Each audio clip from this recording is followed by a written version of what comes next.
একটা কোয়েশ্চেন আমি রিসেন্টলি পেয়েছি যে ভাই আমার জিপিএ কম, এসএসসি এবং এইচএসসি মিলিয়ে জিপিএ বেশ ভালোই কম বলা যায়, তো আমার কি ভার্সিটিতে চান্স হবে কিনা, বা এই টাইপের একটা কোয়েশ্চেন খুব কমন নাওএডেজ। তো এটার আমি একটা অ্যান্সার দিই। তোমার জিপিএ কম, ধরলাম তোমার জিপিএ 10-এর মধ্যে 9 আছে, অর্থাৎ এসএসসি এইচএসসি মিলিয়ে। তো এখন এই চিন্তাটা যদি তুমি সারাক্ষণ করতে থাকো যে আমার জিপিএ কম, আমার চান্স হবে না, আমার জিপিএ কম, আমার চান্স হবে না, তাহলে ফাইনালি তোমার চান্সই হবে না। কজ তুমি ম্যাক্সিমাম টাইম তোমার চিন্তায় কাটাচ্ছ যে আমার হচ্ছে না, আমার সিজিপিএ কম, সিজিপিএ না সরি জিপিএ কম, তো আমি এখন কি করব, এই যে চিন্তাটা করতেছো, এই চিন্তাটুকুর জায়গায় তুমি যদি 10টা এমসিকিউ সলভ করতে, তাহলে তুমি 8-10 জনের থেকে আগায় যেতে। স্বাভাবিক বিষয়, কজ চান্স তো তোমার প্রায় 90% স্টুডেন্টই চান্স পায় না, চান্স পায় হয়তো বা 10% স্টুডেন্ট।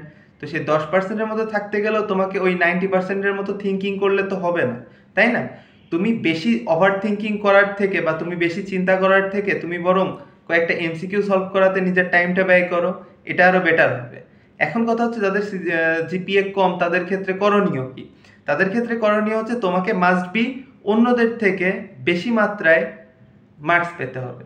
স্বাভাবিক দৃষ্টিতে আমি যদি ধরি জিপিএতে মার্ক তোমার 20 এসএসসি এইচএসসি মিলিয়ে, তাহলে তোমার ধরো কম হওয়ার কারণে তুমি 20-এর মধ্যে 18 পাচ্ছ, অর্থাৎ তোমার 2 মার্ক কম। তো অ্যাডমিশনে কিন্তু 2 মার্ক অনেক হিউজ, যেখানে 0.25 বা 0.50 অনেক হিউজ, সেখানে 2 মার্ক কতটা হিউজ তুমি বুঝতেই পারতেছো। তো তোমাকে জাস্ট কয়েকটা কাজ করতে হবে, সেটা হচ্ছে যে অন্যদের তুলনায়, অর্থাৎ যাদের জিপিএ 5 আছে তাদের তুলনায় তোমাকে একটু বেশি এফোর্ট দিতে হবে, যেন ওই 2 মার্কের জায়গায় তুমি আরও 1 মার্ক এক্সট্রা পাও, অর্থাৎ টোটাল 3 মার্ক এক্সট্রা পাও। তো এটার কারণে তোমার বেশি বেশি বেশি বেশি এমসিকিউ সলভ করতে হবে, যত পারো এমসিকিউ সলভ করো।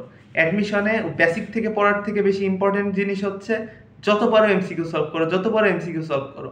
দিন রাত 24 ঘন্টা তোমার যখন এনার্জি থাকে তুমি এমসিকিউ সলভ করাতেই কাটায় দাও। ওকে, যত বেশি এমসিকিউ সলভ করবা তত তোমার জন্য লাভ। That's it. তো জিপিএ নিয়ে টেনশন করার দরকার নেই।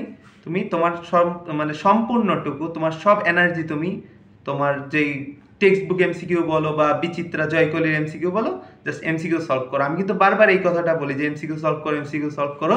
শুনতে খারাপ লাগে, আমি জানি যে বারবার এক কথা বলতেছে ভাই যে এমসিকিউ সলভ করো, কিন্তু এটা আসলে ইম্পর্টেন্ট অ্যাডমিশনের জন্য, এই কারণেই বলতেছি। আদার্স ভিডিও টিডিও দেখা বন্ধ করো, জাস্ট টেবিলে বসো, এমসিকিউ সলভ করো।